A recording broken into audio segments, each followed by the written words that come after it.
guys, welcome back to my channel. Ganito na hindi nagamit ang bike ko. Pero, wala na yung goma. Kailangan ng palitan. May mga aeroplano pa oh, kita ba? Hindi na pa nakita. Ayan, tapos, yeah! Look!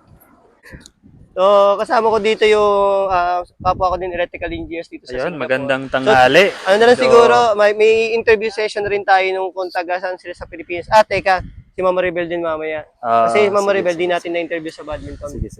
So, sir, may tanong ako sir. Siguro mag-share ka nila ng experience mo dito sa Singapore.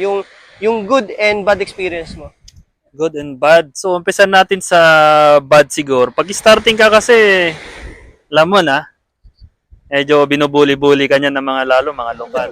Hindi naman ako nabully ng lokal. I think, kahit naman siguro hindi lokal, kahit ibang foreigner, mabubuli ka rin. Kasi, the way na sahod pa lang ako, sahod ginang ka talaga. So, pero after that naman, nakapag naman tayo. So, yun yung bad. And another one, isa pang bad experience ko it's like, siyempre hindi lang tayong foreigner dito, no?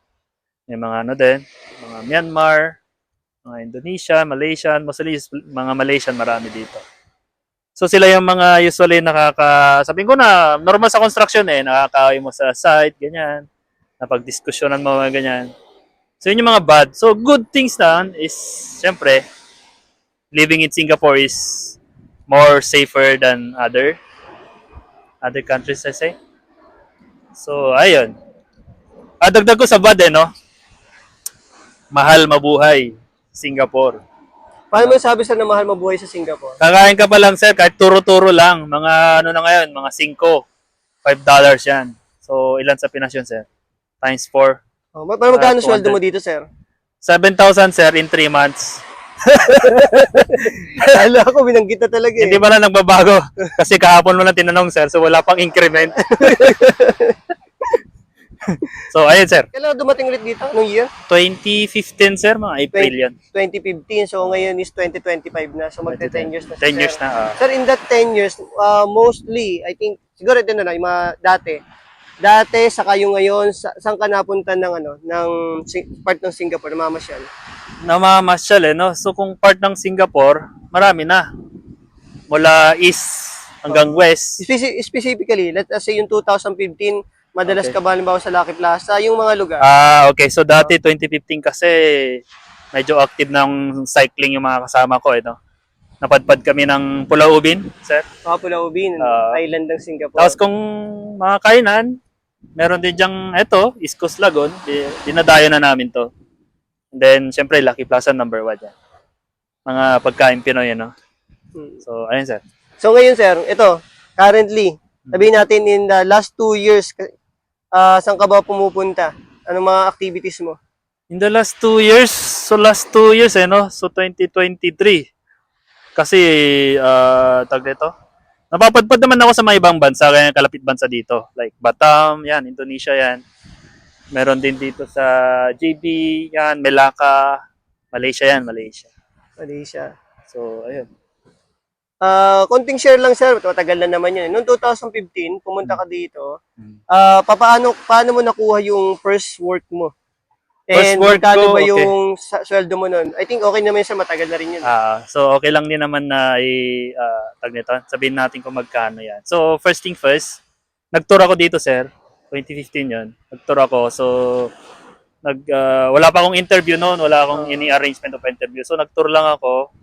Kasi alam mo na, mayroon pumalis sa Pilipinas na sabihin mong maghanap ka ng trabaho, no? So, tour lang. So, within 3 weeks, may nakapag-interview sa akin. Then, after 4 weeks na, may pass na ako.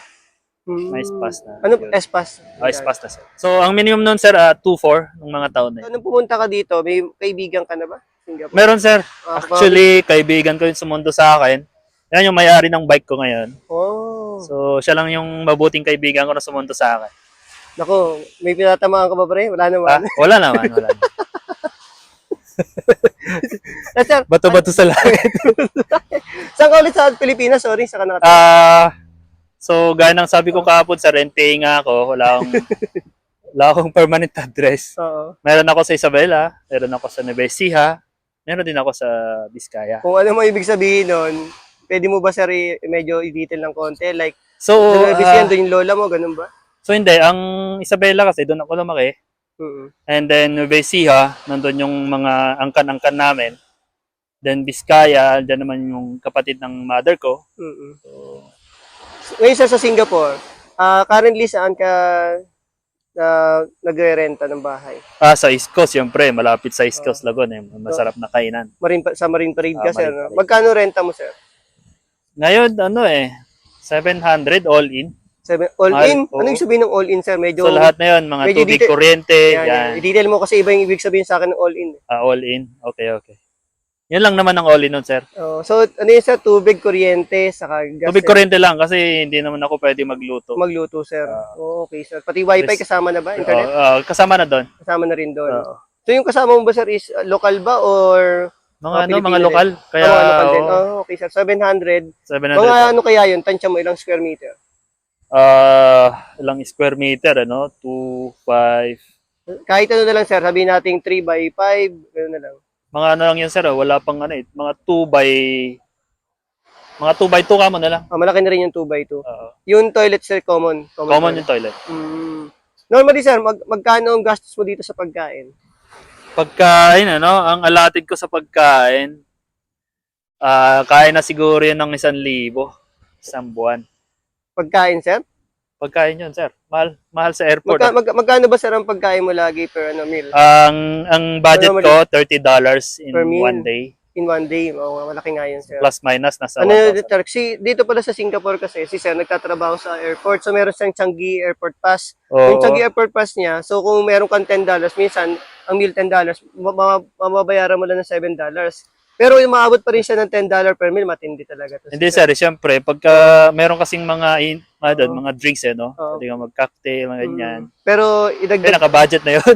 idagdag ko rin doon kay sir, no? Yung $10 per meal na yun, kung ano man, okay lang yon kasi kung malaki naman yung sweldo mo dito, saka yun naman talaga ang pinunta rin natin. Kumbaga, hindi lang din para sa family natin. Siyempre, para sa sarili din natin. As long as kagaya naman nun, share lang, siyempre, alam natin matagal na rin si sir at yung work niya kasi dito is maganda talaga. Pero actually yon kaya nagbabudget lang ng 1,000. Para lang hindi naman mabitin, Mahirap magutom, sir. Pamasahe, sir? Magkano? Pamasahe, so mga siguro 200. Pwede $200 for 1 month. 1 month. Ano pa ba yung natin? Phone allowance. Phone allowance, Phone allowance. Nasa lang? 60 lang, sir. 60. Oo. Ano pa ba hindi natin nabanggit? Kasi nasa sa airport ka naman, free wifi, sir. Oo. So, sir? Ano lang? Phone, pamasahe, Phone, pamasahe, bahay. ano pa ba hindi natin nabanggit? Wala na, sir, Cycling, wala naman yung Okay, insurance, sir. May insurance ka ba? Meron naman, sir, meron. Meron tayong accidental, may critical illness, may ano pa ba yun? May investment din doon sa insurance. Kasi kailangan natin dito masyado tayong active sa sports, kaya magandang may personal accident plan. Normally, sir, magkano yung mga ganyan? Personal accident is nasa lang, $19. $19. So, monthly yun. Yun, okay na yun, sir. Malaking tulong. Hospitalization, sir. Magkano? Hospitalization, yun ang hindi ko masyadong tansyado, Pero ang... wala ka ngayon, sir. Meron naman, pero package kasi siya. Okay, sir. Normally, mga nasa 60 to 80, mga ganyan, sir. Okay. Yan. Ano pa ba ang ano natin? Nagbabike ka, sir. Yun ang nakikita ko sa yung active ka bukod sa badminton. So, yung pagbabike, sir, normally saan ka nakakarating? Medyo pagka nakasama ko yung mga nakatropa natin. Shoutout pala sa mga tropa ko diyan, mga nasa sila Erwin, Chester, yan. So usually nag-RTI kami. So around the island ang sabi nila dito sa Singapore, Mga ilang kilometers yan, sir, normally? Kasi from Woodlands to start kami ng Woodlands, 12 hours travel, mga 100 kilometers. Inaabot kayo Plus minus. Gamit mo yung mountain bike, naabot ka ng mga ilang oras. Sabihin natin kasama yung pahinga. Kasama pahinga, sir, totally siguro mga 10 to 11 hours yan. Mag-start kami ng gabi, alas 8. Tapos siguro, kaya umaga, tapos kami alas 6. Yan. Since 2015, nakailang trabaho ka na dito? Nakailang trabaho, ay ibig ko sabihin, sir, ilang company, Ilang company? So, una, Interasian, 2, 3. Mga 4 lang, sir. 4 na. Oo. Yan, okay na yan, sir. I think normal yan dito sa Singapore. Especially kanina, nabanggit niya. Siyempre, hindi masaya inaabuso tayo kasi may minimum naman, pasok naman yung minimum na sweldo. So, yun nga, para mas tumaas, kahit mas sa Pilipinas, kahit tumaas yung sweldo, lilipat tayo. Medyo, sir, normally ba pag lumipat ka, sa'yo, experience mo, magkano yung average ang dinadagdag na sweldo mo pag lumilipat ka? Mataas na sir ang 100.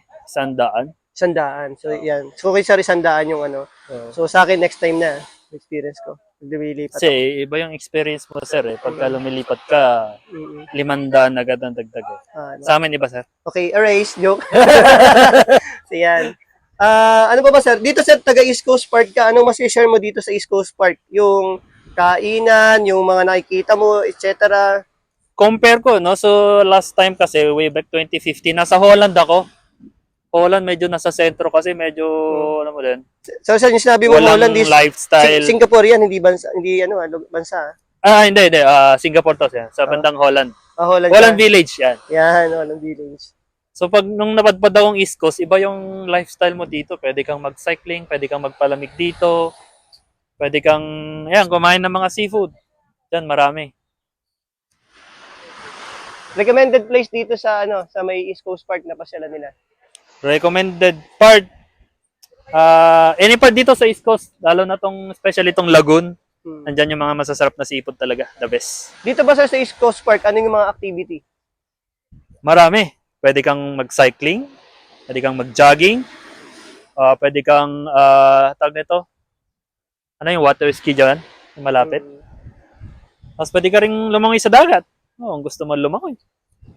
Yung professional organization mo dito or any other extracurricular na ginagawa mo? So, Active ka? ngayon, nagiging, since last year ba yun? 2023, naging active tayo sa, IIEE, Singapore. And, yun lang ang organization ko dito ngayon. Okay sir, siguro to, last time may nag-request actually. Ano ba daw motto mo ngayon or something na nakaka-inspired para sa ano? Anong motto ko? Oo. Kung ano mong motto mo sir? O quote, favorite quote. Ang favorite quote ko yung be humble Kasi nasusulat yan sa Bible Yung mga proud, hinahumble ni God, pero yung mga humble, tinataas ni God. Iyon yung main na motto ko. Ayun sir, Yeah. thank you so much for your time or baka may gusto ko pang i-share bago natin tapusin to. Gusto ko lang i-shoutout yung asawa ko no? Hindi ko nabanggit. Dito ko lang dinadala yung asawa ko, medyo malamig kasi. Ayan. Nasaan ang asawa mo ngayon sir? Nasa Pinas. Si Jenny Vic Sebastian. Yan lang sir, salamat. Ayun, thank you so much Sir Danny for your time. This is Engineer Edison and abangan natin iba pa nating kaibigan dito. Pag may gusto pa share si Sir Danny, message mo lang ako sir ha. May mga katanungan kayo, mag-chat lang kayo, baka may mga may share kami, Ayan. ganun. Salamat. Si Sir Danny na mismo magre-reply sa inyo. Sige, walang problema. Kung nakikita nyo, itong mga barko na to, hindi amin yan. Ganda yung ating background dito. Sir, anong gusto mong topic pag-usapan natin dito? Sa Pilipinas, yung mga park natin o yung mga gantong beach, mostly magbabayad ka muna bago ka makapunta. Normally, nababakuran na yun ng mga private company. So, bago mo siya ma-avail, bago ka lumampas sa lupa nila, mapunta mo yung beach. Kala mo private Oo, pero itong area sa Singapore, majority kasi dito is property ng government. So, libre mong pupuntahan tong mga beach area. Ang gaganda pa at na-maintain siya ng government. Ayan pa may mga aeroplano pa Kita ba? Hindi pa nakita. Ayan. Tapos, nabasa yung pa ako. Nabasa, babike pa ako. So, yun na. May naligo na. Si Mr. Sir Danny naliligo na.